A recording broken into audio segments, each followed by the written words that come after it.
your speakers off and your microphone because they'll, Yeah, I think I did, but I couldn't hear you, but yeah. This way so that audience questions. oh, should we pick them up?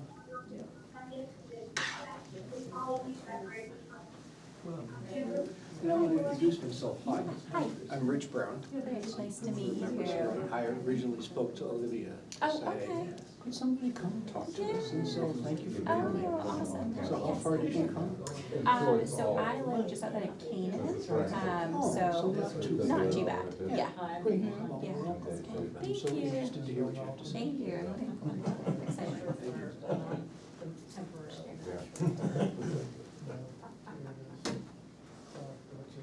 Okay.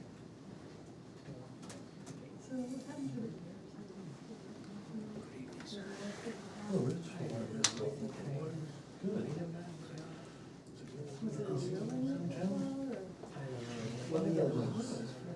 You have. Oh, And- Nope, in Lyme. in Lyme. Yes. I saw it in Office by Side.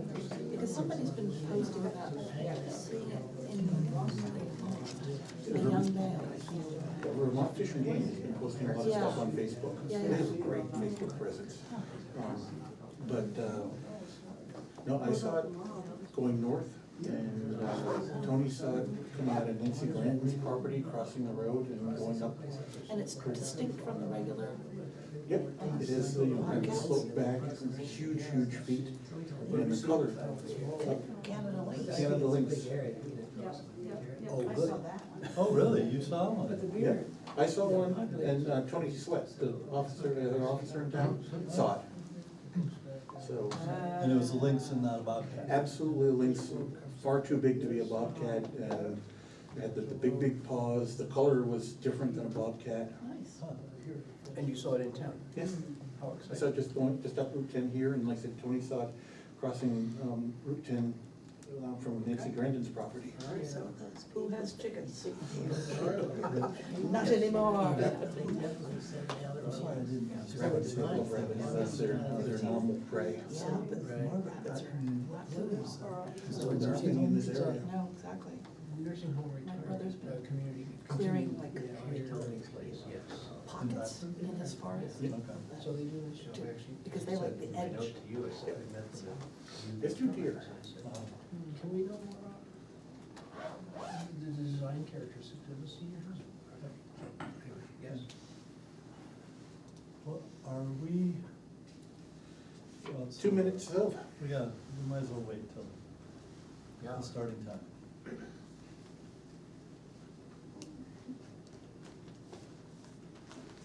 So there's a tour bus down by the horse sheds, so we're deciding if it's leaf peepers or rock stars.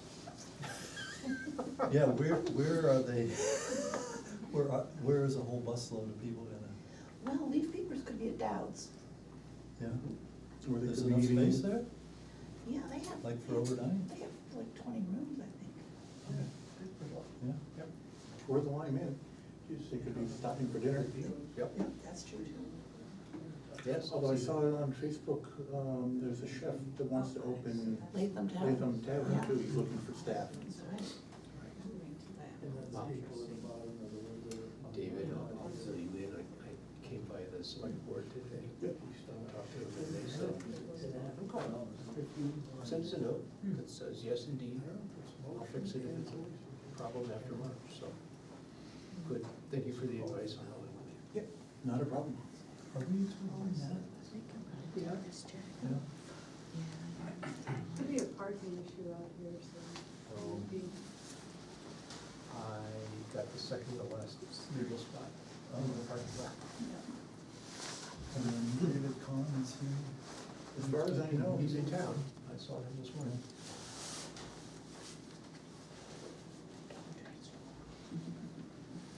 Well, Are you gonna introduce? yeah.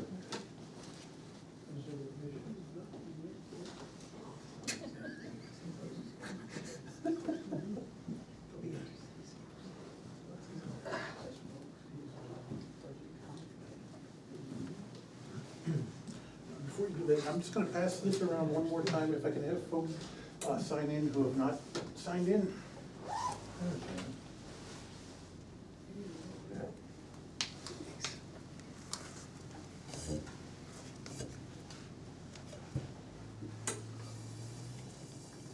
In case, oh, well, there's a chair over there in case maybe it comes. Do you mind if I make my YouTube announcement as well, the fact that Oh, sure. I'm recording this? So folks, my name's Rich Brown, I'm alternate on the planning board here. Thank you, Ross. And I'm recording this. I got the camera propped up over there in the corner. And so what'll happen is when I get home, I'll just push it up to YouTube, and I can send out a link. I'll send it out on the listserv to say anybody that wants to see what happened, review the game films, any of that, you can do that. So just so you know, this is being recorded. I mean, it's also zoomed, and I think David's recording it. Yes, it as is well. being recorded. So you can see it. Well, we might as well get started. My name is Rich Mengy. I'm the chair of the planning board. I want to thank everybody for coming. Over the summer, the past several months, the planning board has been talking about housing, and with the thoughts that we would be preparing a chapter for the master plan on housing. This is something that is often put in a master plan. It's not a required section, but it's something that we thought we would try to tackle. And so I wanted to thank folks for coming. One of the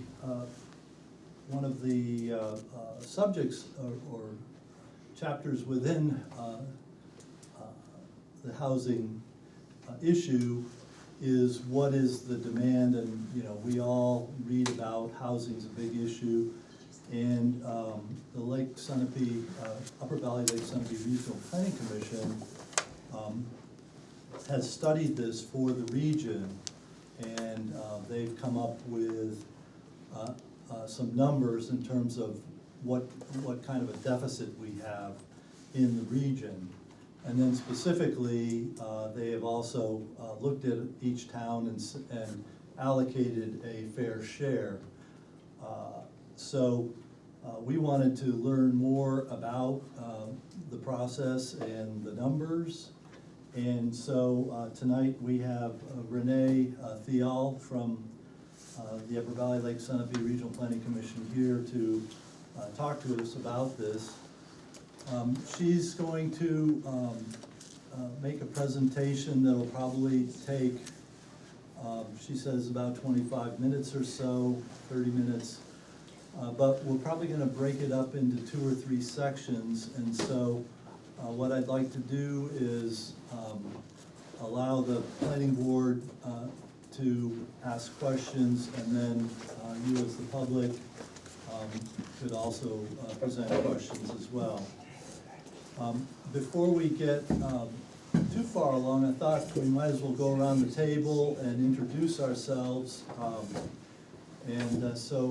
Again, Rich Mengy, newly appointed the chair this year. My name's Rich Brown, live on Yarford Road. Hebe Quinton, Shoestrap Road. I'm Dave Robbins, Planning and Zoning Administrator. Renee Theall from UBLS RPC. I'm Nat Niles, Clover Mill Lane. I'm Vicki Smith, I live on Market Street.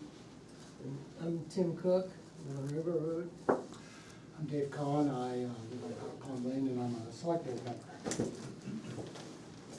So I guess without further ado, Renee, the floor is yours. Thank you. I'm gonna share my screen so folks on Zoom can also see the presentation, so give me 1 second.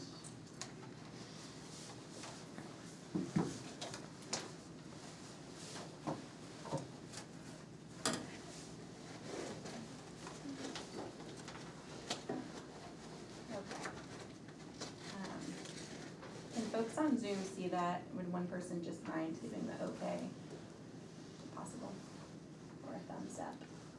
Yes, okay, Okay, I see it. okay. So again, my name is Renee Theall. Thank you all for having me and inviting the RPC to come and have this discussion and share the information from our regional housing needs assessment.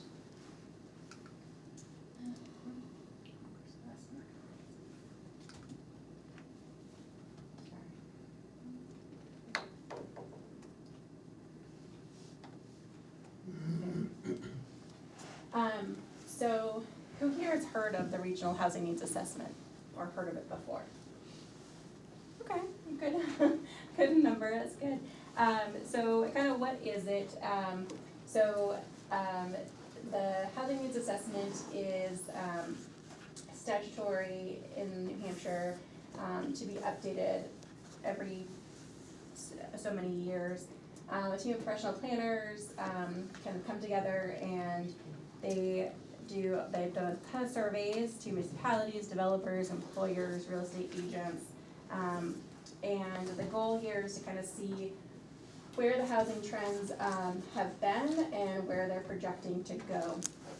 So some back history, looking back 10 to 20 years, and then also looking forward for projections into the next 20 years. I wonder if you could speak a little Oh, louder. I'm for folks. sorry, yes, I almost was thinking of bringing my microphone, so I apologize. Let me see if I can get this to work, because I might, oh, there we go. Actually, I may stand up if that's okay, is that all right? I can project a little more. So, yeah, and the endeavor here and goal is to increase the number of homes that are affordable and appropriate to the region's needs. So again, assessment, looking at what's been happening and trends, and then looking forward to the future growth for the region, for housing, workforce, recreation, and tourism as well in there. Has anyone looked at the assessment? Yes. Wow, okay, awesome. It's well over 300 pages. So it's a very hefty book along with 4 to 5 appendix attached onto it. So a lot of data in there, a lot of information that's dived through. I just wanted to give a brief outline of chapters for concise sake. So we have an introduction, and then it goes into the historical existing conditions and trends. These include population, households, and stock, and commuting patterns as well. Transportation is a small piece of this too, where people are coming and going from. Let's see. And then we have our affordable and equitable housing choice opportunities and barriers, which we'll touch on a little bit tonight, with the local controls, i.e. Zoning and planning boards and elements there, workforce, construction trends, along with kind of those vital community supports. Overarching is water and sewer, and what are some barriers, maybe land constraints and things. Then chapter 4 was market and population dynamics for future housing needs. This looked at COVID, climate change, aging and smaller households. Does anyone have a guess as to, in Lyme, what your largest makeup of household size is? How many people in a household in Lyme? What would be your largest out of all of them? 1? Anyone else? 2? Anyone? No? It is 2. So 2 people in a household is your majority of your household size here in Lyme. And then also looking at housing supply, what exists today. We also often hear also vacancy rate, and what the kind of real estate side trends are going, and what's happening with the real estate market. All right, we're all looking to see. So that's part of it. And then, and then future housing needs, as Richard had mentioned, the fair share, and we'll get into that a little bit tonight. as well. The toolkit is in there too, along with our the Appendix A for surveys. There's a lot of surveys done, again, data gathered by the team along with all 9 regional planning commissions. So this is a task in 2022 that all 9 regional planning commissions kind of came together and also resourced information, survey opportunities across the state to help kind of pool and gather that information, sharing. And the fair housing state legislation in there, and then again, that transportation, drinking water and wastewater information in the chapters. So let's see. Like that. So population growth, I should have had that as a hidden, because it's really fun to see what people thought. But from 2000 to 2020, Lyme had a 3.93% growth. Your neighboring towns there had a little bit higher. You are in what you may hear me refer to as the LMA, or labor market area of Hanover, Lebanon. So meaning the labor force for that area, you all are, Lyme is part of that and supporting that labor market area. You do have obviously trades and businesses here in town, but the LMA primarily is Hanover Leb. Also kind of interesting data there is in-migration contributes greater than local births. So most of our regional population growth comes from migration rather than local births here in the state. Between 2010 and 2020, the change in total population was 1,002 people, while net migration was 1,782. That's for our region specific. If not for people moving to our area, our population would have decreased in some towns by 9%. So I know there's a lot of sentiments out there, and sometimes a lot of folks there's been a lot of growth here in our region as well from people out of state, but this in-migration is helping to balance some of our out-migration. And part of that distribution of age, I put up there, I was gonna put on a graph, but I didn't wanna be too graph heavy, even though I love them. Age demographic of 19 to 24 was rather high. You can probably surmise that given our location and locality to higher education institutions in the area, Dartmouth College primarily. So overall, our region has a high demo there, or state, sorry, this is state demo here. Our low demo is 25 to 44. So all of a sudden it dips right down when we get to those age brackets. Did you have a quick What question? do the colors indicate? Oh, yes, sorry, it got cut off. So the dark blues are high, I think above 15% or 10% growth. The medium blue is kind of in the middle ground of growth, and the orange is -% growth in their community. From 2000 to 2020, the population changed. So the oranges went down, and then you have the high blues were larger population. Grantham really exploded. That was quite high. But going back to the age, so the age range from 25 to 44, which is primarily also, we'll hear the term workforce or labor market, that dips down for the state of New Hampshire. We're seeing a lot of out-migration of that age bracket, and kind of see some of maybe some things that kind of lead to that. And then we see it rise back up when we get to the age brackets of 45 to 64. So thought that was kind of interesting. And again, we'll see some other things that tie in. A lot of that's kind of cross sections into each other.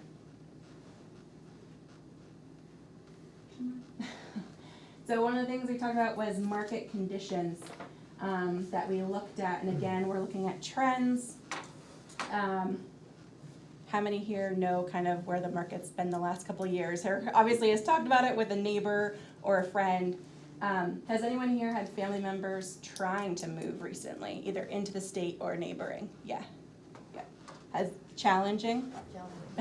Very challenging. I just moved in and bought a house 2 years ago. Oh, you did? Very challenging. Wow, yeah, yep. So, lived it, yeah, very challenging. In our region, especially even across the state, our region saw, on the bottom there, it's kind of tiny, but 80% of accepted offers were over the asking price by $20,000 in our region versus 56% statewide.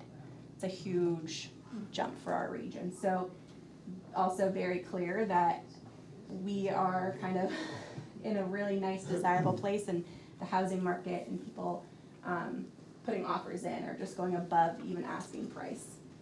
And again, all this data, I tried to update some, you'll see, but this is from 2022 primarily data into 2023, because this came out in early 2023. So the RHNA showed the median sales price, again at that time, was $335,000 for our region. As of August 24, I looked up the information today, New Hampshire Association of Realtors statewide median is $515,000. That's our state median, where we're sitting. Grafton County, in a way, thankfully I suppose, is a little less than that at $461,000 for purchase price. That's where they landed on purchase price.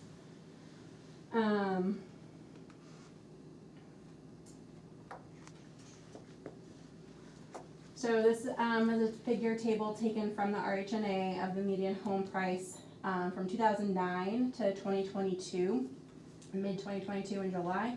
The blue line is statewide, and the orange line is the Upper Valley Lake Sunapee region, which, I apologize, I should have mentioned, is 27 communities that spans from Orford up all the way down to Charlestown, Ackworth, along the west side of the state. And then over, we do have some Merrimack and Sullivan towns as well, to Wilmot and Newport on that side. This is the Grafton County updated data that I grabbed from the New Hampshire Association of Realtors. And just kind of showing what's happening with the median sales price. The blue is 23 and the yellow is 2024. So year to date, we're, and this is Grafton County specific, we're plus 4.9% to last year. The month of September is plus 3%, so from 447.5 to 461. Those are nominal figures, they're not adjusted for inflation or anything like that? Correct, no, that was actual September, I believe that was September's data. Yep, September sales, closed sales for September in our Grafton County. And then this is just another arc line that's showing the rolling 12-month calculation. Again, September 2024, kind of showing that growth. And again, that the state is the yellow, creeping up just over 500,000 for the median sales price of a single family residence. Any questions on market? I guess I'll stop there for a quick second. The board had any other, or population. Kind of grabbed two there. Are these adjusted for inflation at all? No, that was all actual closing numbers for September from NHAR for those sales prices. So I don't believe that they were. Yeah. It seems like, my impression is that there are a lot more people over 65, Mm-hmm. and that your demographic segments should include that age cohort as well. Because we tend to get a lot of people Yes. retiring, especially in this region. So that was Yeah. all statewide numbers, but. Yeah, those were kind of the three that I grabbed, but we did include above that. Those are just the three that stuck out as far as kind of forming that U shape of, you see the crest, and then when you see it rise again is that. But yes, thank you. 65 and over is still up there on that top ridge line. So, but it hasn't changed, is that what you're saying, that it's been pretty stable? It's gone down a hair statewide. Again, I think just with life cycle, 65 plus, but it hasn't like increased a ton, Okay. marginally, I would Okay. say, for that, Thanks. yeah. And again, that's statewide was that data. Anyone else? Okay. So, moving on to kind of household budget, I like to kind of give a brief summary of this. You know, we talk about affordable, attainable housing. You know, when we hear what the median sale price of $515,000 in the state is, you know, we all kind of gasp or hold our breath a little bit to be like, what's that gonna take to afford it? So we also looked at cost burdened households. So does anyone know what the percentage is, without looking up there, what the percentage is for what you should be spending or what your goal is? It's up there, but if anyone reads it quickly, it is. So a healthy household budget for your spending on housing, which includes, if it's rent, your rent and utilities, if it's ownership, it's your mortgage, plus any interest, taxes, insurance, all those costs should be healthfully at 30% or less of your gross income, your monthly gross income. If you are above that 30%, 30 to 50%, you are considered housing burdened. And we are seeing a lot of that in our state and in our region as well. So that was one thing that the team looked at as well, because again, this is kind of a whole package of assessment. And so in which it equates into a shift in affordability, right? So when we talk about what's affordable, there's capital affordable and there's lowercase a affordable, I also call it, or attainable housing is kind of how I like to refer to it as well. What's within attainment for folks in the area. So, let's see, the team looked into that. And again, it just kind of ran back on the housing market. So I'll back up real quick before I dive into workforce. Between 2019 and 2022, the median price of a sold home increased by $100,000 or a 35% jump, which I'm sure those who have moved recently kind of felt that pinch a little bit of just what's happened. And that came from Root Policy Research in 2022. Does anyone have a gander as to what sometimes when we talk about attainable or affordable housing, we talk about the area median income? Has anyone heard that before, or AMI, AMFI? Yep. Does anyone have a gander as to what Grafton County area median family income is? 115. Family or individual? So family. Family. Yep. So is that Probably household? around Yes. 75, 80. Yeah, 70, I'd say 70. 70 or 80. The median, which is right in the middle of everything. Okay. So Grafton County is sitting at 108.2. So when we're thinking of kind of where folks are thinking, you know, when we're gonna get into the workforce, so that just that kind of keep that number in mind of 108.2 is kind of your median ground, what kind of folks are looking at in our region, or in our county specific. And if you take that AMFI, take the 30% out and divide that by 12. Anyone have a gander as to any mathematicians as to what that would be for your monthly expense to stay? 5,500. 5,055. It is 2,705. That's what it boils down to. So, as again being that 30%, so you're not housing burdened. So workforce housing, we hear that a lot. There's a lot of different kind of meanings to it. The statute is often what we're referring to, and in the assessment that we're referring to when we say workforce housing, the state did define it in RSA 674.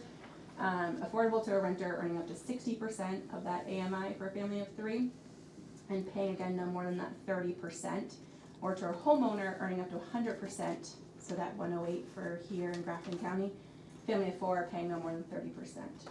And again, this is the goal of it, is to have towns and municipalities provide a reasonable and realistic opportunity for the development of workforce housing, and again, for all and inclusive, for all types of housing. Our top industries here, the assessment goes over some of those and dives into them. Healthcare and social assistance, retail, trade, higher education, and manufacturing are the top 4 in our region. And became apparent when the team was surveying employers, as I'm sure is no surprise to many of you folks here, that they're struggling to hire and keep, maintain, retain, and or have folks try to move into the area. They're getting applicants who can apply, willing to take it, can't find the housing, so they have to turn the job down. The shortage of residential units plays into a much needed labor force that we desperately need in our area. Again, let's just go back to the employer survey. This is a range of salaries with a few above 115, but most at or below 50,000 when the team surveyed those in our region. So again, thinking of kind of that whole cost, and when we're talking about what's affordable, what are folks making, who are we talking about, that's kind of part of the who. It's not everyone. We obviously have a huge spectrum to look at when we talk about housing for all, but this is a piece of it, and when we're talking about workforce. And any questions on workforce before I move on to some of the other items? Is that pretty? Okay. So affordable and equitable housing choice opportunities. This section kind of dives into, again, attracting the workforce to the area, allowing them to live closer, and improving the quality of life, resulting in higher employee satisfaction, right? If folks aren't happy with the way their living situation is or their area or region, they're often we're going to see out-migration more so, which ties in a little bit going back to that demographic of the 25 to 44-year-olds kind of out-migration in our state that we're seeing, is in large part from other studies due to not being able to find housing in that kind of entry-level positions as they're coming out of college, and so they're having to out-migrate to find, again, a quality of life for what their next step is. And again, ties into community planning, so it's super exciting the planning board is looking at this to help residents, employers, looking at infrastructure and environmental aspects to how do we achieve keeping our community the way it is, but also knowing and recognizing that there's a need here for the best, highest potential for our community. And then the barriers. Through the study, some of our barriers identified are geographical restrictions, so steep slopes, wetlands, suitability that are not favorable to building and or commuting from, infrastructure. I know it's been broached about, towns with no water and sewer, right? How do we get creative solutions for that? Land use regulations as a barrier, housing market economics, which can't control a whole lot of that, but just being aware and cognizant of those. And then one of the questions that the employer survey asked also was types of homes most helpful to recruit and retain workforce. And 65% in our region said multifamily, so over 3 units, because again, we're seeing kind of that smaller household, 1 to 2 people, maybe not needing a whole single family home at this point in time, and or the upkeep, maintenance of property and land. A lot of things playing into it, but the numbers there that's more desirable for employers that their workforce is looking for.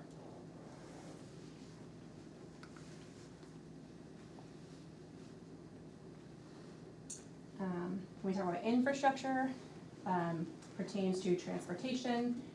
The assessment dives into that, along with drinking water and wastewater, high-speed internet, What does Lyme have here? How is your all's broadband? Did you all recently be part of that? Yeah, okay, nice. That's awesome. That's a huge draw, I tell you. I'm out just outside of Canaan into Grafton, and when we just got the broadband, it's a huge difference. So, makes a difference, and for schools, I know it's important too, and businesses. Environmental stewardship and sustainability as well as a piece of this. Our land is very valuable and important, and we want to recognize that and use it to the best of our ability when we're planning and having growth in our community. We want to be smart. So water and sewer, we looked at, there's some listed up there, which I realized I meant to ask earlier, I'm sorry. Lyme does list a shared water. Around the common. Yeah. Okay, that's what I was We have wondering. about, I think 14 or 16 places, they're all shared. Okay, That's it. And it's a Well private, water, we have 3 wells that we draw from, so. okay, and it is a private company, it's not not town. town. Okay, yep. And because you have the school right there too, so I imagine they're on it? Or, I no? don't think they are. They're not They on have their it. own well? Oh, interesting, okay. So what is that number 306 next to Lyme? That's the count, That's the number of users? in which How a many shared is it? system, how many No. is on it? Not that many? Nowhere Okay. near. We'll have to check that. Yeah. I was surprised that it was that high too. I figured maybe there was something with the common, but, we'll have to look into that some more. I'll ask my colleague, who had done more of that, data gathering. And then, What's that? as with the driving count by the town, right? Drives by. Exactly. And again, we mentioned environmental stewardship and sustainability. Our natural resources are valuable, and we want to recognize that and maintain that. There's 3 ways, including aesthetic, inspirational, and spiritual aspects for public health. Again, we're talking about the quality of life and that we want to bring to our residents in our region, along with ecosystem services that are fundamental but could be costly or impossible to replace. And then the recreational opportunities. I know you guys have some great hiking out here and conservancy as well for the recreation economy. I snagged the picture off your Pinnacle Conservation Area that you guys had expanded just this summer, I saw. So that's exciting. So do rural character and development go together, right? We often hear sometimes it's sidelined where conserve and housing don't mix. Or how do they mix? Can they mix? And they can. It's just having creative solutions to the housing and environmental problems. They can be synergistic rather than on their own and bring about greater benefit. So doing more to identify, prioritize, and contrast the goals. Towns have also, in part of this, have, really planning boards and conservation commissions have come together to kind of try to brainstorm and do some research networking on opportunities in the community there.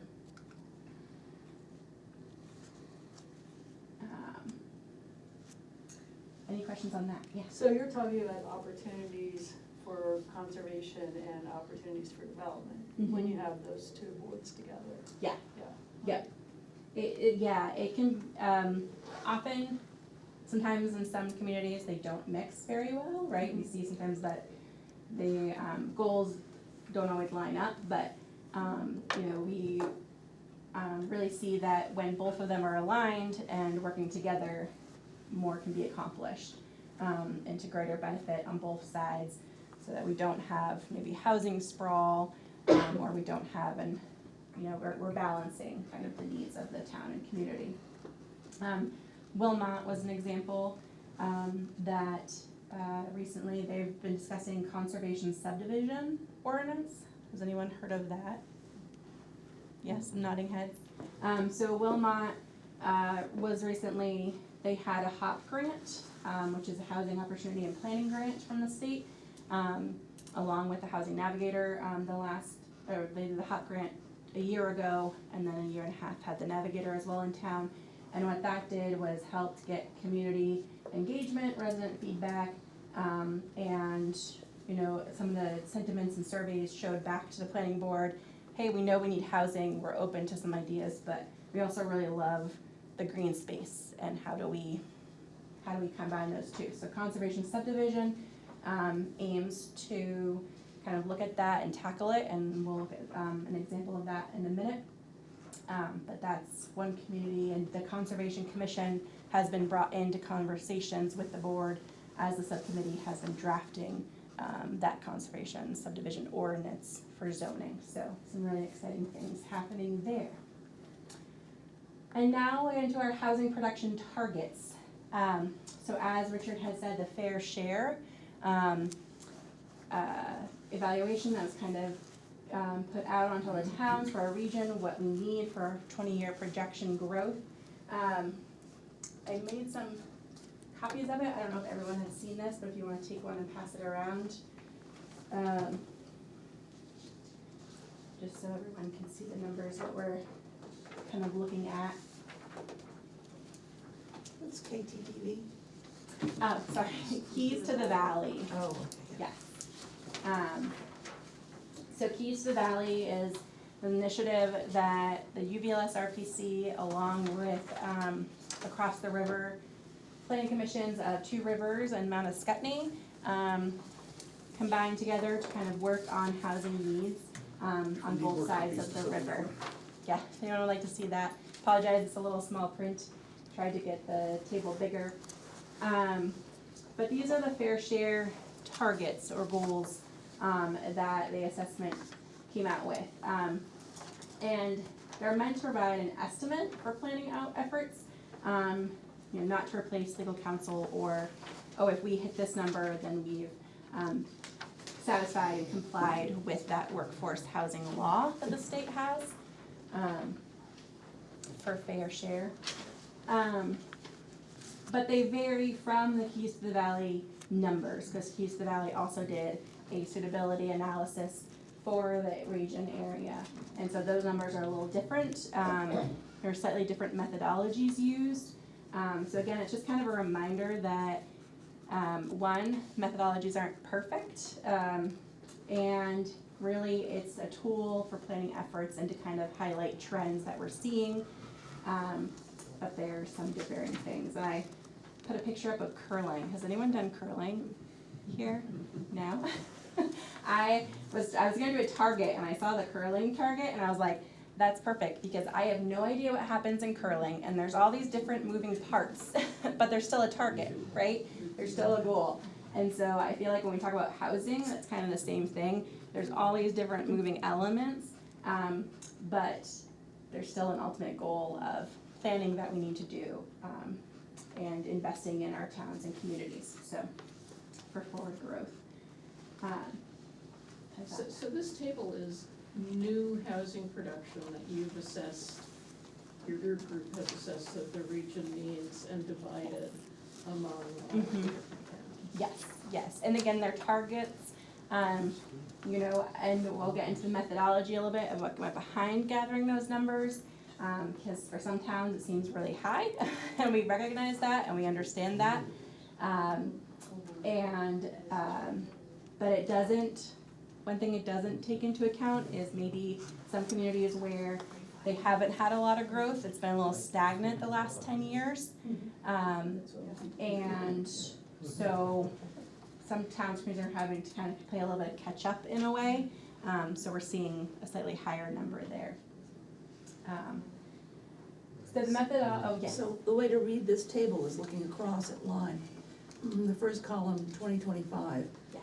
52 total new units. Mm-hmm. 35 owner units. Mm-hmm. 9 of which are below the AMI, 26 are above, so that 35 is 9 plus 26. Yes. And then 17 new rental units, so 17 plus 35 equals 52. Mm-hmm. And that 17 is 2 below the AMI and 15 above. Mm-hmm. Okay. Yes, correct, yes. So part of the workforce housing law statute that I referenced earlier, part of their kind of all-inclusive is to look at all demographics and whether it's below the AMI, at the AMI, and or above. So when we took the methodology, we are including that in there as well, along with the balance, the current state balance of owners to renters. So the state at the time in 2022 was 71% to 29%, and kind of going off the basis of that's a healthy balance of where we're currently at. And if we keep that in our projections, this is where they kind of break down and flow for renters versus owners. So it's keeping that consistency. And are those target numbers by the end of 2025 or in 2 months? It's a good question. I would say end of 25. But, and I would say don't be disheartened. This is a lot to take in, and I appreciate that the board is talking about this, yes. And then the 2030 number includes the 52, right? Yes, it is Okay. cumulative. So if you're looking at that and you go, oh my gosh, we've got 52 and then plus another, no, it's the 46, I believe it was, yeah.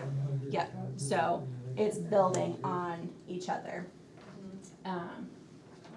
So, might look a little daunting, but don't be discouraged.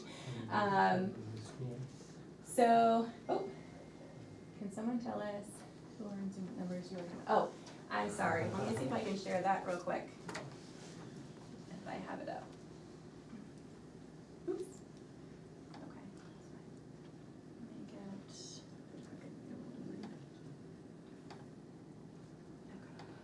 I'll share this real quick so you guys can see that as well.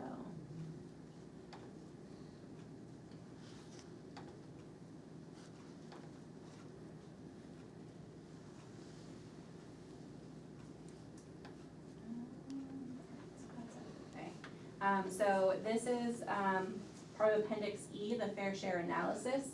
And when our assessment came out, this is what a lot of towns and communities and planners drove to and was like, this is what we need. And so again, don't be too disheartened by these numbers. They are projections, and we'll talk about that. But if you all on Zoom look down at Lyme, you'll see 2025, 52 total new units that we were discussing. Yes. So did you look at, doing the allocation, I assume you came up with a total number, then you allocated to the towns. Mm-hmm. And, so what were you, I guess that's what you're talking The about, is the allocation. methodology. Yeah, the methodology, we'll go Okay, into all that, right, yes. yeah. Yep, a little bit. Again, I would say the methodology of kind of how the formula is made, and then a little bit on as well, just kind of again going back to the LMA or labor market area, you'll see the towns that are closer to those or in those having the higher, but part of this is also realizing that it can be kind of spread across, and so not any town is kind of left out. So even if they're a little further. Yeah, I was just like, Yeah. Enfield is one of the towns that lost population, yet you're saying they need more housing. Mm-hmm. So, and that's just thinking that we're just gonna have in migration and. Yes, that- projection. Yeah. Yeah, so looking at the trends, but then also looking at the projection, and again, that LMA Enfield being so close near Lebanon and major hub employers, and kind of their assets as well, if you will, the infrastructure they do have, their location, their school system, things like that, all those kind of assets tie in together to being a favorable propulsion, but. So is the fact that a community has more infrastructure, they would get a higher allocation because they could support the allocation, or would they be expected to, in this analysis, to create the infrastructure? Not to create the infrastructure necessarily, no. I mean, if we would inform and encourage towns besides to look at the opportunities there, but we'll get into kind of the components. There's two major components, but yes, sorry. I just want folks on Zoom to be able to have a minute to read through that. And if you guys are good, I'm gonna switch back to my slideshow.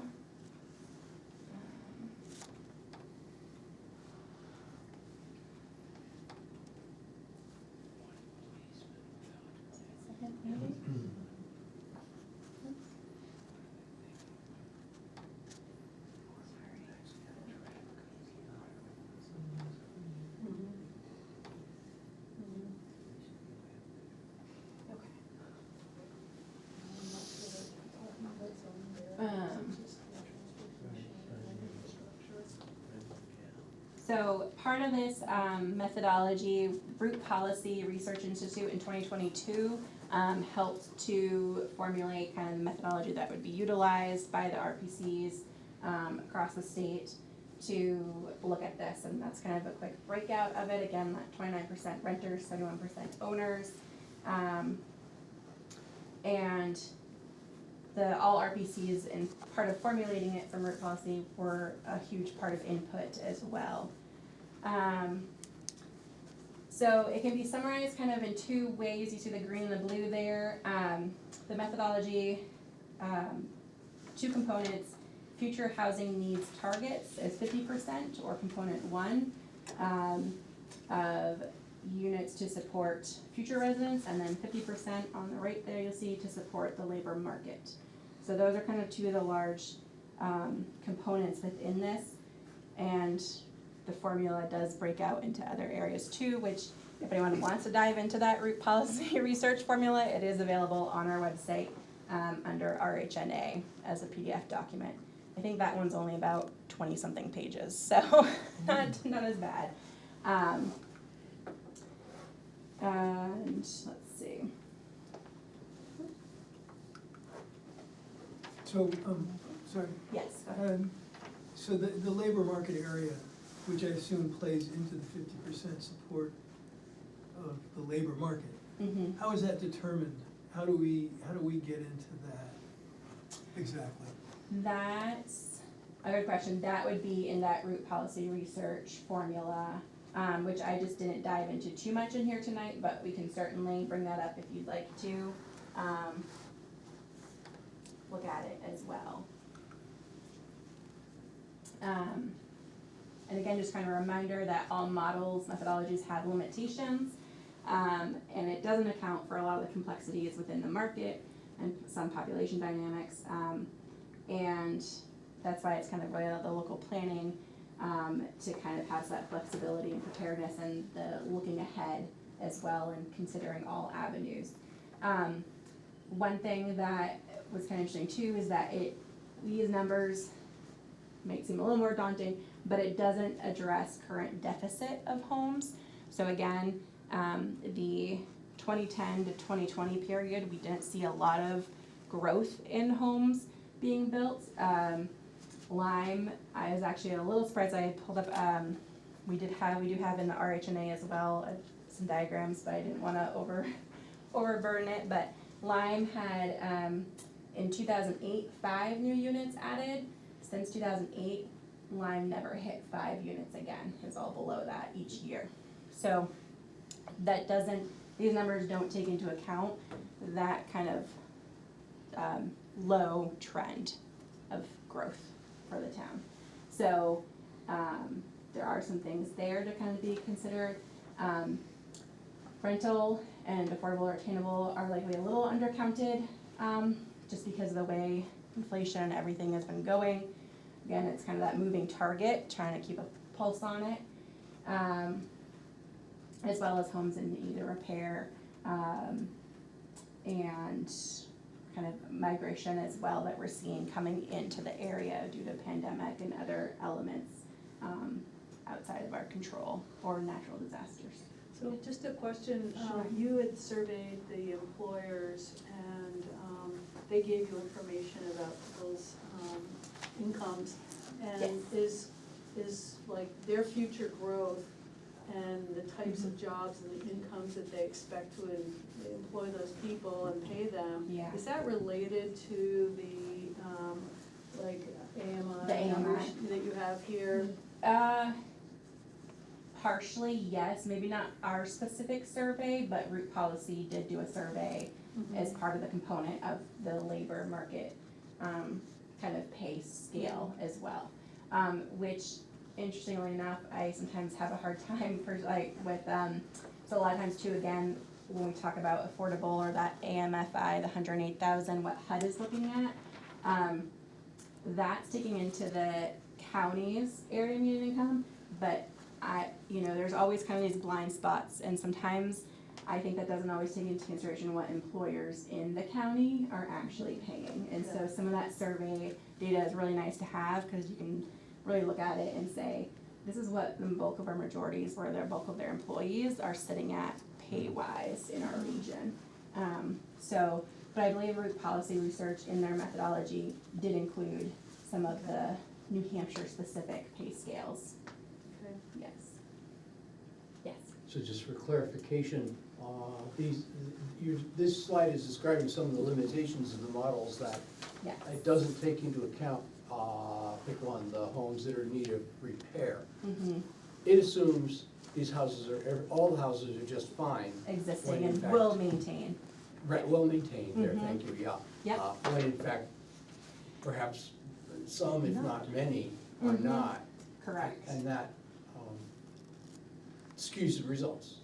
Yes. It says there are fewer houses that people wanna, Okay. right, okay, thank you. Yes. Yeah, So- that's a and good call that's true of out. all those other, these are other limitations. Mhm. Yeah, okay. That, like in the methodology, it's hard to encapsulate and account for that. But, so that's why it's kind of, we try to recognize it as there are these other influences that are, impacts to the whole overall growth and or barrier to growth, or maintaining. And so actually, one of the Lyme numbers as well that I was looking at, the number of housing units went down. And so I thought that was really interesting, in some of our data, in the assessment that, and I think maybe, and we see that in a couple of towns, Lyme's was a little more significant, that I noticed, but some of the towns did drop as well. And so I think there's some of that maintenance factor where homes just aren't being maintained, or they're not in a space where they can be, re-inhabitable perhaps, or they're tear downs and, land is conserved, which is great, but where does that other unit then come back online? Where do we go from there? Yeah. Are you going to go to the other half of the equation at some point, when you're mostly doing demand here? You're gonna talk about, supply, construction costs, those type of things? or- Yeah, so. Cause I'm looking at this Yeah. going, $2,700 in Lyme, Uh-huh. if you're building a house, is not gonna build much of a house, something Mhm. more like a shack. Correct. So- Yeah. So that's kind of my thinking, that's. Yeah, no, that's a very valid, point. In our assessment, I think part of that too is the limitations is, we don't have control over the market, for housing costs and supplies and supply chain issues. But that is a factor, and so, and we recognize that, but solving it, or trying to like figure out a path around it is gonna, entail creative solutions. Or, what other options are there? Do we, take, a lot of the conversation right now around the state also is, we have these larger colonial homes, do we allow them to be converted into duplexes? And thereby create a whole other unit with a fraction of the cost of creating new and building, and we're also getting that infill development, which we'll touch on a little bit. That kind of goes to the cost, but yes, I fully recognize it's a huge barrier. Yes. If a goal is compact settlements surrounded by working landscape, was the way Vermont talks about it, similar to here. Mm-hmm.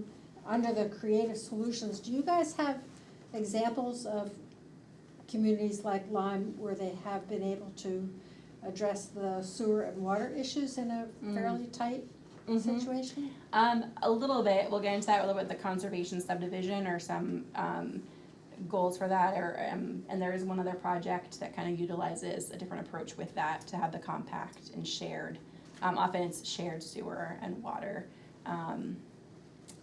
That's developer, typically, has to put in, correct? And it's Not at a town. municipal level, not municipal Correct. then. Correct, yeah, unless towns obviously wanna have those conversations, it's a great starting point to be like, do we wanna look at this more, do we wanna start, putting into our budgeting and purposes that we are gonna grow is this a barrier, a huge barrier for our town as far as not seeing a decline, and we wanna stay healthy and vibrant. So certainly worth an exploration among town leaders, but it is, infrastructure is costly, it's not a shiny thing to talk about, it's expensive.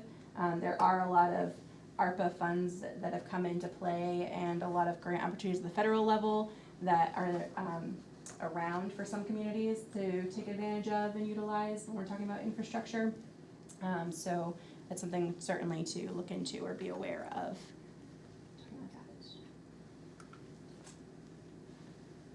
So just about wrapping up, before I dive into the other things, but a toolbox, sorry, this is a little, I think this is supposed to be towards the end, but New Hampshire Housing Toolbox is a tool for planning boards, town leadership to kind of look at. There's recordings and slides in there on trainings from the Office of Planning and Development to utilize some of these creative solutions, the conservation subdivision and other growth factors. So again, some of the creative solutions to this is infill development. Does everyone know what an ADU is? Yes, no. Say it again? ADU. ADU, yes. Yeah, okay. It's an accessory dwelling unit or a mother-in-law granny flat. And so that's one way that a lot of towns and communities are looking at to gain more units through creative conversions or addition. And again, you're then utilizing a parcel lot that's on an existing road, so your town isn't having more road infrastructure and cost to the budget. You're utilizing an existing well and sewer, and can certainly dive into that a little bit.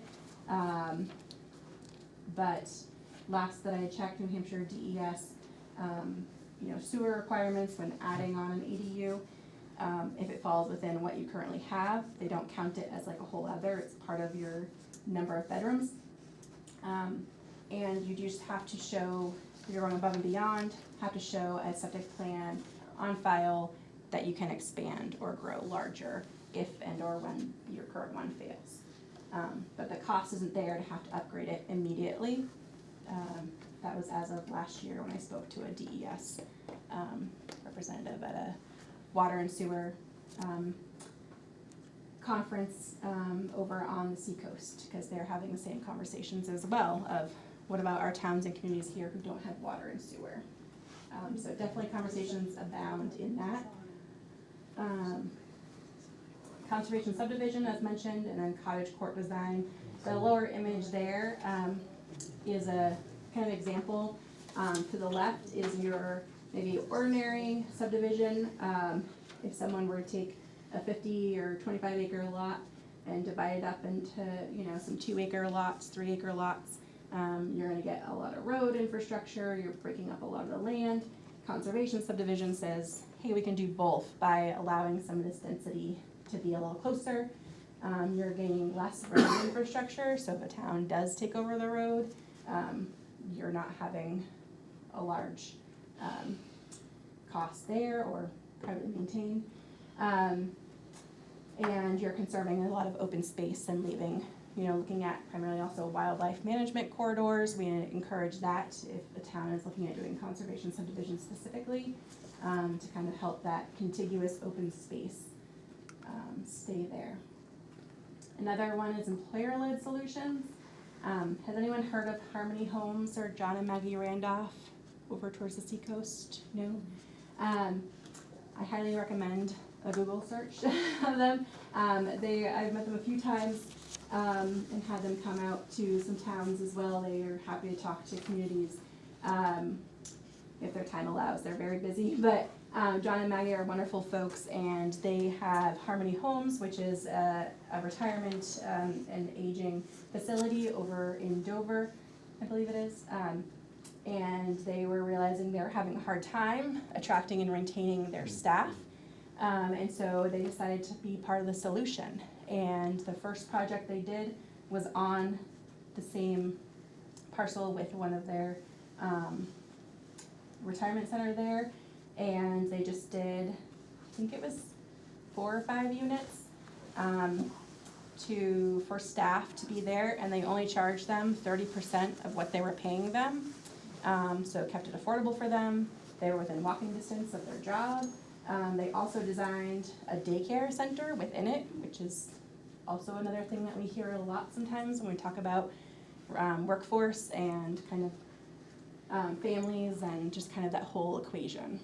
So they tackled that a really smart way, but they realized that to kind of be the developer was kind of different, but they're not in it for that instant developer gain per se of that 7-10% return immediately. They realized they had to kind of switch the narrative and be like, we're in this for the long haul because we need our staff and we need our employers. And so it's a really creative solution. They did 44 cottage homes as well in Dover. And this is a picture of those. Excuse me. And they are just under, I want to say 800 square feet total or 900 square feet total. So 1 bedroom in the back, a little living room in the front, an open loft style above as well with some space up there, and 44 homes, and they were able to do that via transfer of development rights. So Dover had recently adopted that, and they were able to utilize that tool again, planning wise, to be like, we're gonna get a density here, but we're gonna conserve land over here. And that's also an example of kind of a cottage court. That's another kind of tool, again, density, low impact on the land, and creating a really nice residential and community building area. Did Yes. they already own their land? So the first project they did, yes, they owned the land. This one, they did not. I think they had to purchase this one. Think about that. And then John will also has talked about how he became the developer, and so he had to put in some of that, kind of build up costs to start, but eventually in the long run. And these homes, the 44 cottages, a lot of them were scheduled just for their employees, but they opened it up to other employer areas as well, and they were getting wait lists like crazy. So they bought this land to put those 44 units on, plus they paid somebody else for their development rights to conserve land, somebody else's Yes. land? Yep. Okay. Mm-hmm. Yep. And these are rentals or individually owned? Those are rentals. So the town did, I believe, I don't want to get it wrong, but I believe part of the agreement was that they would stay in perpetuity to be HUD level, so that affordable 60% for life, and that they are rentals only, not ownership. So that was part of kind of the equation with it. And I think it was near, I believe it was also located near maybe a bus stop as well. So some of their parking requirements, they were able to ask for a waiver or like a variance, not variance, I think it was waiver, but to downsize some of the parking requirements within Dover as well. Yeah. And these are on water and sewer? That's a good question. I almost think, yes, I believe they are.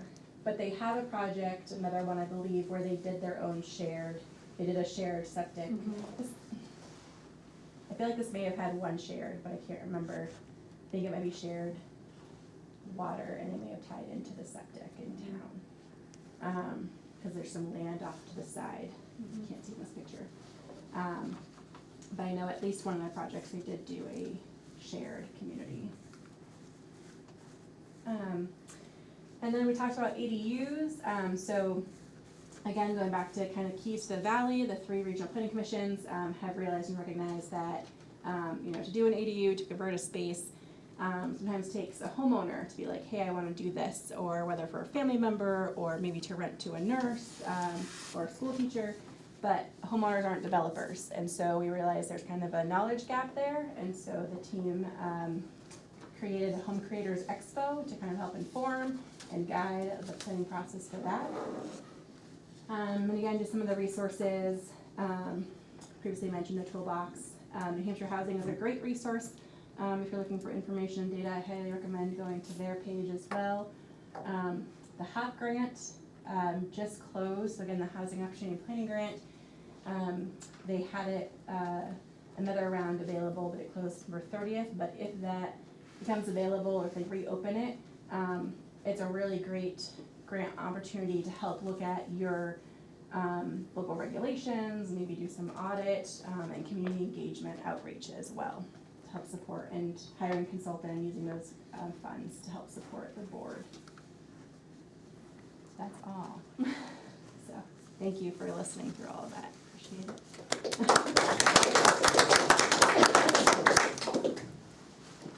Well, Renee, thank you very much.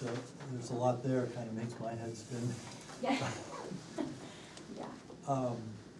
So I guess I'd open it up to the board members if we want to ask questions, and then obviously we'd love to get participation from everybody who came out tonight as well. So I got okay, do you know any towns, Lyme-sized, no public water and sewer, that Yeah. you would say are doing a good job? Great question. I think going back into Wilmot, kind of tackling it with that conservation subdivision and being open to look at their density requirements. To kind of see if there's area, because, right, one of the market piece that we can't control is the cost of land. And so that's gone up exponentially, especially for Wilmot too, being neighboring to New London, and then commuters going to Concord as well. They're kind of a unique spot because they have almost a dual LMA, even though we still recognize them more for this side. But Wilmot's doing some great work there. I think if you looked back at their planning board, they have their attachments on that conservation subdivision that they've drafted thus far.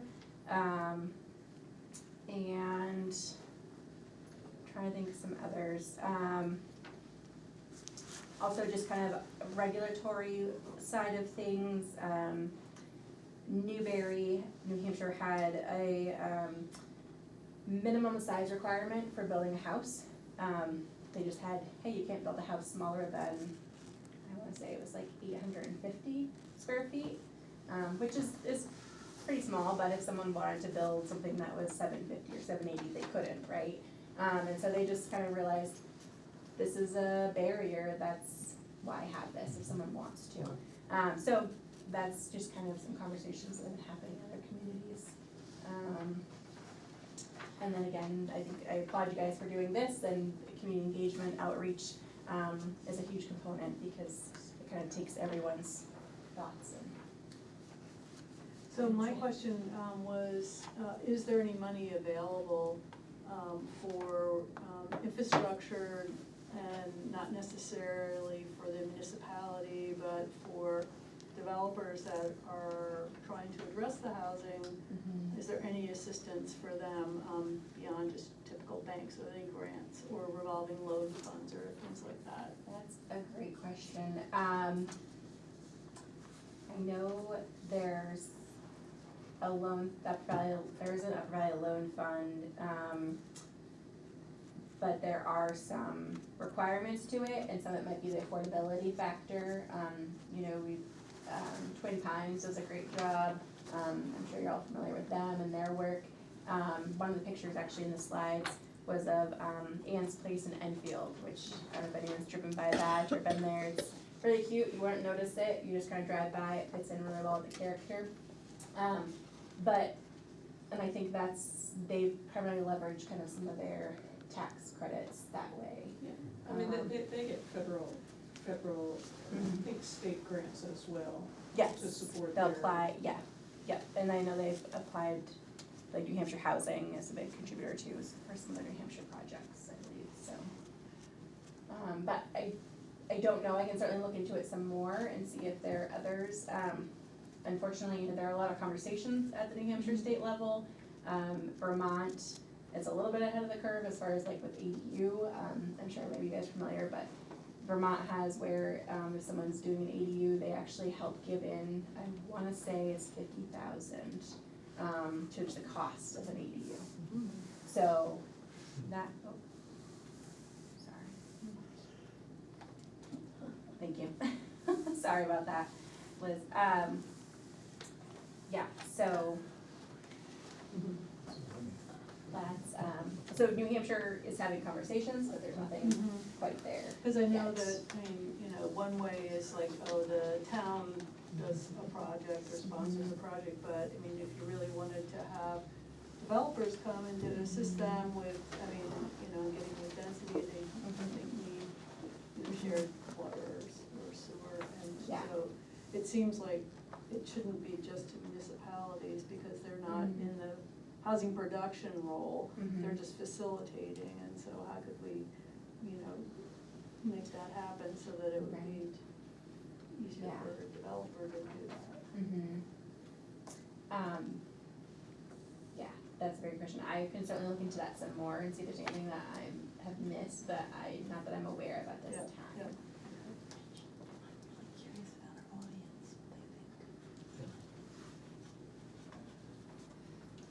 Anybody else?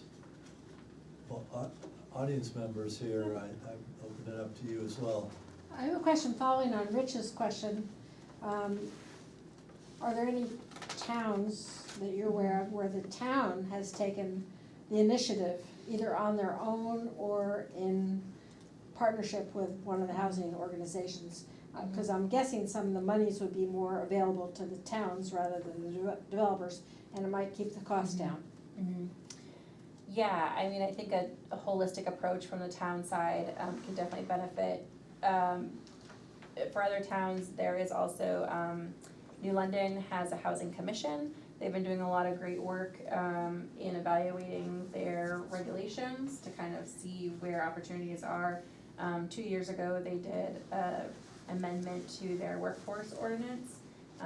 They had adopted and established a couple years prior the workforce housing overlay district to kind of say, hey, in this area, if it's workforce housing according to the statute, right, that 60 to 80, we'll incentivize it on the town side. So the town was kind of holding via zoning ordinance kind of an incentive there for growth in an area where they felt it was viable and sustainable. Another one is the city of Keene recently did, I think just this last spring, a cottage court overlay district. So again, coming at it from the zoning side and identifying areas within their town community where they're like, we would like to see or incentivize this type of housing, and that cottage court again kind of lends to that density, so it brings down the costs for developers, it brings down the cost of land, and then they can also share water and septic if the developer is putting it in, or if it's within near the city of Keene's water supply. I've got a couple of questions on Zoom. Sure. Lenore, the second one down. Oh, yep. New housing in Lyme seems to be primarily aimed at workforce housing. Will affordable senior housing be in this consideration as well? Absolutely, yes. Sorry, so a lot of the topic tends to go around workforce, but yes, absolutely, it is a holistic approach. Senior housing is definitely a piece of this. And I apologize for not mentioning it earlier. We also, in the assessment and overall some other work projects we've been doing is a lot of age in place, right? And so folks, one resident in a very rural community as well had said one time during one of the survey interviews that we did was like, if you can't drive, you can't live here. And just like, that just kind of hits home a little bit, right? So just kind of realizing then she's like, I want, we have, 20 acres, but I want to go down and I want to have a neighbor next to me with some young kids, or I want to have like this community where if I need to go to an appointment, and definitely, it is an interwoven fabric. So senior housing absolutely is a piece of the puzzle, and would definitely recommend kind of looking at that as well. And age in place models, or, we're lacking starter homes and the smaller scale age in place, and they do both, and so it can help on both sides. And then you also have Liz Cole Ryan. Liz In Ryan Cole, sorry. Vermont. I always get that backwards, sorry Liz. In Vermont, I am on the planning commission in Thetford. Our regional planning commission came to each town, helped us rewrite our zoning language to help with issues from density to protection of forest corridors.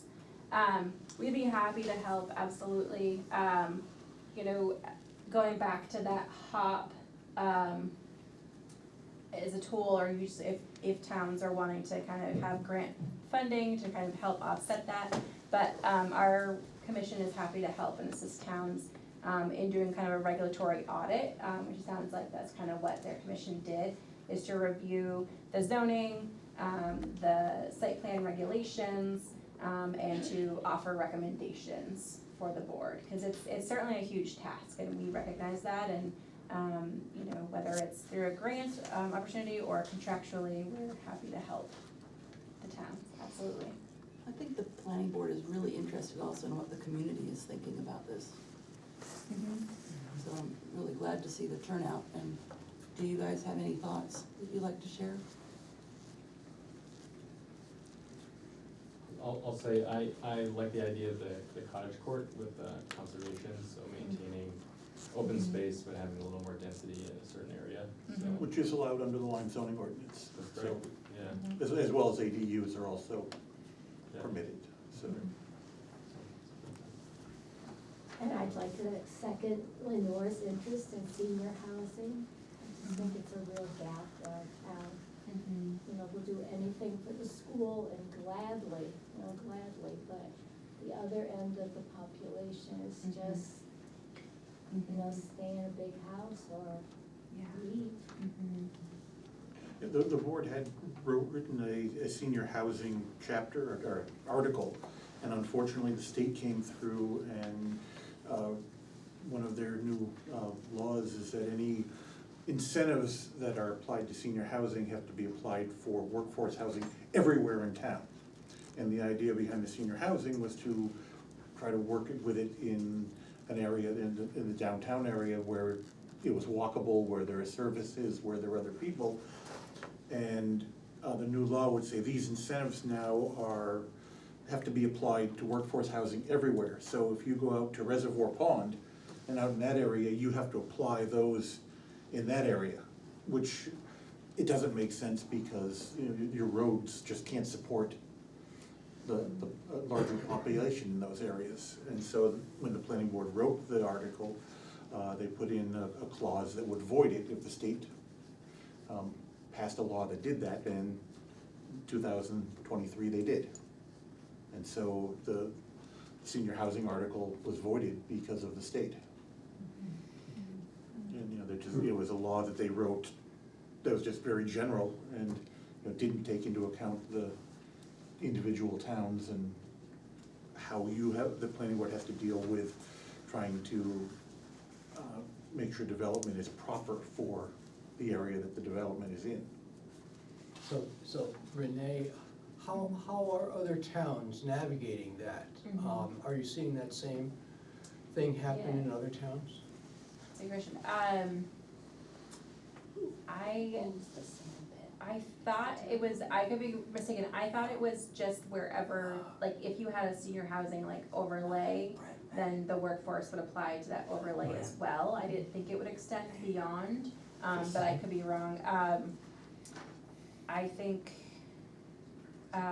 some other towns, I think maybe the way New London had addressed it, maybe perhaps was also, they did adopt the workforce housing ordinance. So by adopting the workforce housing ordinance, you're then saying, we adopt this and we recognize it, but this is our overlay district, and so you're leaving it proportionate enough to what the statute requires as enough of a space within your town, appropriate, but it doesn't have to be everywhere, and so you can adopt that and say this is where, you know, if workforce housing specific, to the statute, would be in this district. I think maybe that's how New London had addressed it, or they have it, that's how they have it in place now. I think that could be a way to utilize the tool to help alleviate that from the premature scatter. I don't know if there's any funding available or any creativity around converting existing structures. Yeah. Because that's quite an expensive prospect, but, you know, rather than building additional units, having something that's like. Absolutely. Developed. Yeah. That's already existing.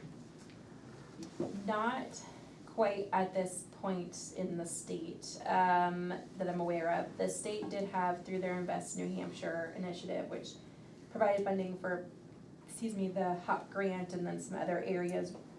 One of them was not necessarily conversion, but if there was a building that needed to be demoed, that maybe wasn't inhabitable, the grant, you could apply for it and it would pay for the demolition as long as you're going to rebuild a affordable unit. So they kind of went at that side to say the deteriorating buildings will help demo those and, help alleviate that cost. But nothing specific to adaptive reuse, but definitely a need for sure. And we'll continue to bubble that up to the state level. It just seems like here there might be some opportunities with that. We recently had, Ray Clark did a building on the common, in the back of the common. And he found a couple of things that, some of the biggest issues were dealing with the building codes. From an old building, when you go from, a single family house to 4 units, you now have to bring the entire building up to the current building code standards. In his case, he found that the basement ceiling was too low. And so he would have needed to raise the foundation up, raise the whole building up to get the 8 feet that he needed. Plus, going to 4 units, he would have to sprinkle the whole building. So the cost just went through the roof for going from just 3 to 4 units.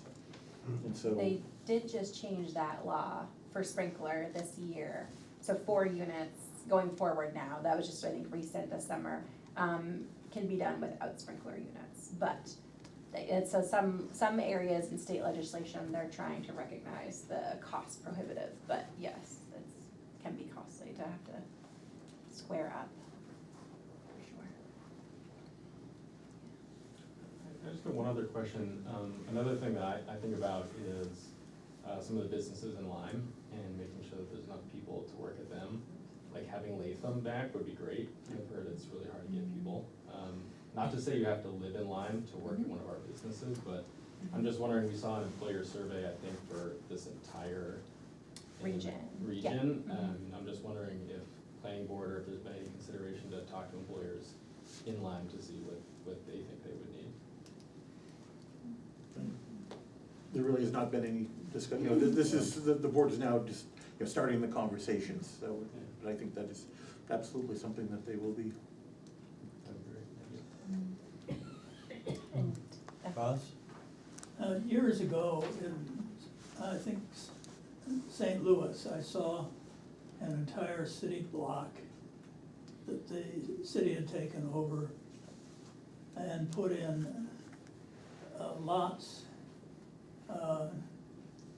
one upon the other, like a parking lot, but they had a connection there to the sewer and water. And it was set up for transient people in camper trailers that could come in, do their work for whatever it was, a year or two, and then move on. And trailers are getting better and better depending on who you buy them from. They're lasting longer, and we're building houses that are essentially trailers in some places. And I think we should be thinking, if we want to keep costs down, about some innovative projects along that line. Of course, this sort of thing would be impossible with the kind of regulations we currently have. Just looking at Lynn Brown's comment, so I'm interested in developing zoning language that allows concentrations of houses near major roads, reducing sprawl, allowing wildlife corridors. Sounds like we need to allow cottage courts in some areas in the town, which the town does. The zoning does allow for that. I'm sorry, I have to disagree, that it's a slam dunk that the town would allow such a thing, so. Well, I would suggest to read the ordinance. Okay, all right. Is it through, I was looking briefly too, and I saw mostly 1 acre requirements per dwelling unit. Right, there that are, they're incentivized. there are some incentives for reduced lot sizes. We have to go through the planning board. Let's say you are in an area that requires a 5 acre lot, and you reduce it down to 1 acre per lot. The 4 acres that you wouldn't be developing would need to be put into an easement to protect it. Gotcha, So yes, they are allowed. that's good. I wanted to, I think we're starting to wrap up, and before we lose too many people, again, I wanna thank people for coming and let you know that we're gonna have more fun over our next 3 meetings, talking with other experts in the field. And as a preview, we have a meeting on October 24th. And we have somebody from the town of Sandwich, New Hampshire, who is going to talk to us about how they've addressed growth in their community. We're thinking they may have some parallels with the town of Lyme, they may not. As well as a HOP grant program. which they got. And they've also received a HOP grant, and so we may learn some more about that. On November 7th, we have somebody from Twin Pines who's going to come and talk with us about, you know, what their experience has been, and how they might, you know, see opportunities for Lyme. And then on November 14th, we've got a couple of speakers, Jonah Richard, who does some work and developed the apartments next to Chapman's in Fairleigh, is gonna be, is he coming here, or, yeah, he's gonna be coming here and chatting with us. And also somebody from the Margaret Pratt retirement community is going to also come that same night. So we will have this information on the website, and also probably put something on the listserv and post it in the public places. But again, we'd encourage input. We're just trying to learn, and you know, this is a big task. Nobody's been able to solve it yet. I don't think we're gonna all solve it in a year or 2 years or whatever. But, you know, it's something to look at and to respond to. And so we're trying to take a first step at doing that. I just thought of something else. Renee mentioned ADUs, and it might be of interest to some people that American Planning Association published, I think from California, but it's a whole series of ADU units that plans are already available, and they're pre-approved by the state of California. I don't know if they'd be approved in New Hampshire, but it's sort of interesting that they're kind of off the shelf, and they range from 800 feet to 1,200 feet, something like that. There's a lot of that stuff around. If I can, yeah, so we are actually, at the state level, there is a group that is discussing trying to get state, our New Hampshire to our code, because correct, California would not suffice in New Hampshire with our snow loads. But we're trying to actually, I'm gonna blank, there's a southern town that is doing a contest actually, and having architects design a bunch of pre-approved, and then they'll pick some of the best ones, and then the town will say, these are pre-approved for us, if you wanna do an ADU, you can pick from these and you're good to go with like no further regulatory barriers. So towns in New Hampshire and then at the state level, they're discussing kind of, you know, do we look at pre-approved plans, just as part of a solution. Before everybody leaves, I just wonder, how many people here would wanna do an ADU conversion at your own home? Either add on or divide up your house to create another unit? Just raise your hand. So so just, you know, get a sense about interest. If you rephrase that question a little bit, I think you might get a better response. Okay, so. Not just a conversion. Well, I'm interested in how many people would want to have an accessory dwelling unit on their property either by adding onto their own home or by accommodating it within the current structure.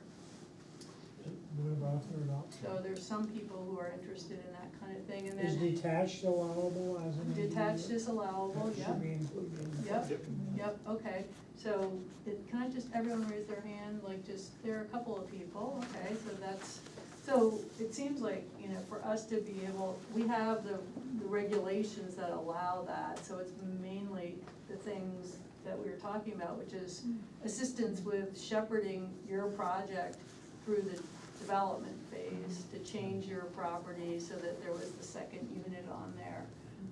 And so, I mean, I think that people who aren't in the business have no clue where to even begin, and so to have somebody, I mean, you're a housing navigator, right?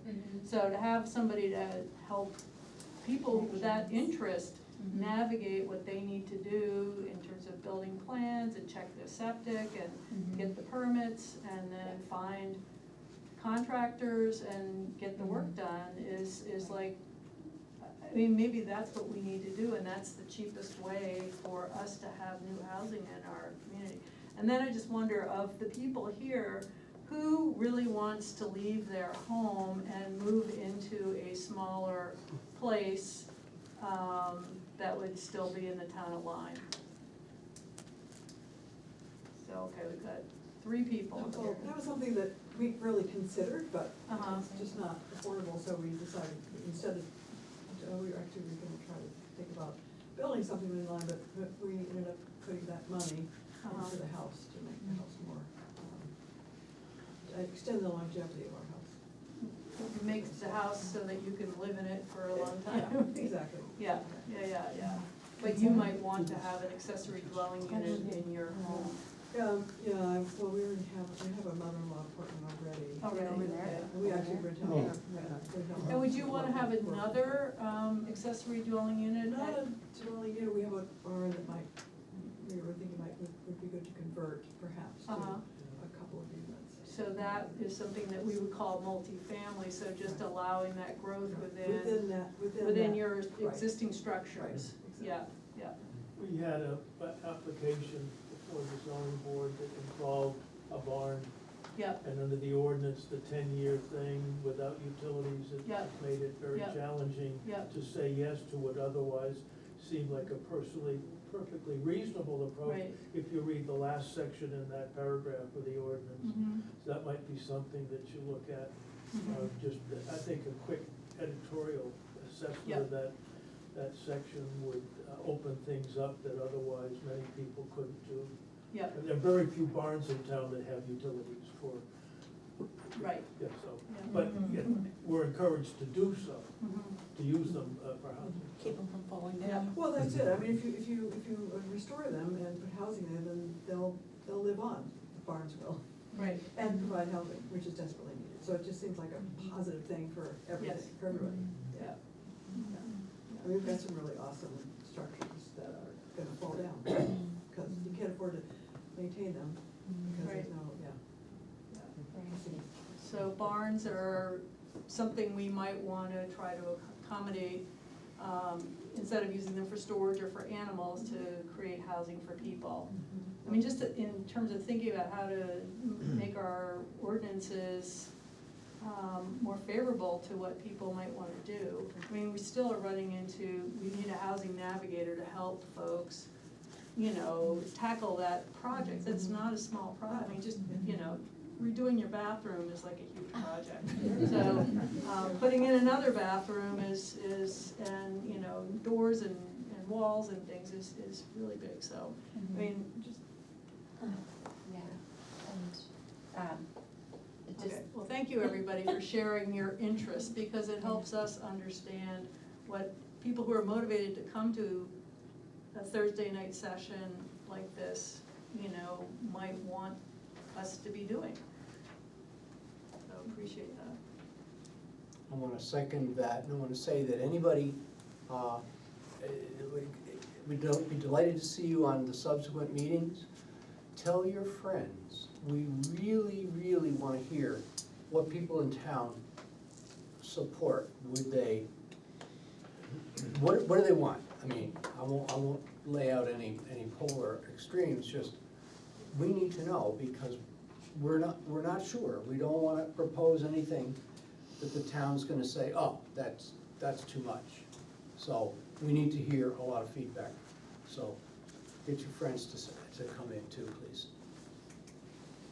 I may add one more quick thing. I saw a comment online about schools, and I know I didn't touch too much on that. A lot of times when we are talking about housing, I'll just real brief, schools come up, right? Is this gonna create more costs and more students and everything like that? New Hampshire Housing just put out they recently did a study with some really good data and some great information for towns to kind of look at, to reference and read through. So New Hampshire Housing, if you go to their publications and data reports, in there, the top one on the left will be on schools and adding housing. And so it kind of looks at the juxtaposition of those two things. And actually, single-family housing, spoiler alert, but single-family housing contributes 0.64, if I wanna say, percent, 0.64 students. And then, multi-unit, 2 to 3 units actually only contribute about 0.2%. They're 0.2 students. So single-family housing is actually gonna get you more. Okay, But well, I'd some like to interesting challenge things. it a little bit, Yeah. because I feel like this community is a draw for young families, because our schools are so good, our school is so good, and then many families like the idea of having school choice for high school. And so I Of course. and our enrollment Of course. is kind of steady, Yeah, yeah. and we have not lost. Specific. Yeah, so, There definitely could be some caveats, but, Yeah. for sure, but just But overall. we have been statewide. talking to the school about what the capacity yes, is. yeah, We've already reached out to them. Oh, awesome. yeah, yeah. And believe it or not, there's capacity, Yeah. so. Yep. Yes. Very good, well, thank you, everybody. So we're gonna do the boring stuff? Yeah,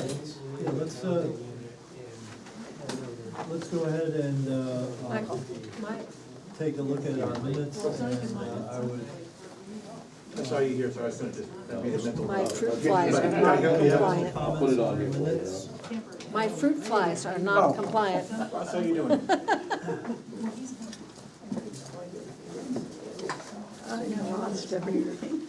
I wasn't here, so I didn't see any misspellings or grammatical issues.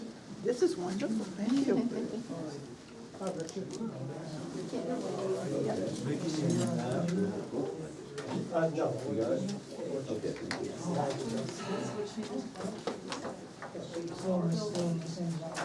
Accept the minutes as written. Okay, So move. we have a motion and a second. I love the minutes. All those in I need a favor? who's second? Rich seconded. Okay, right. Okay, the minutes are approved.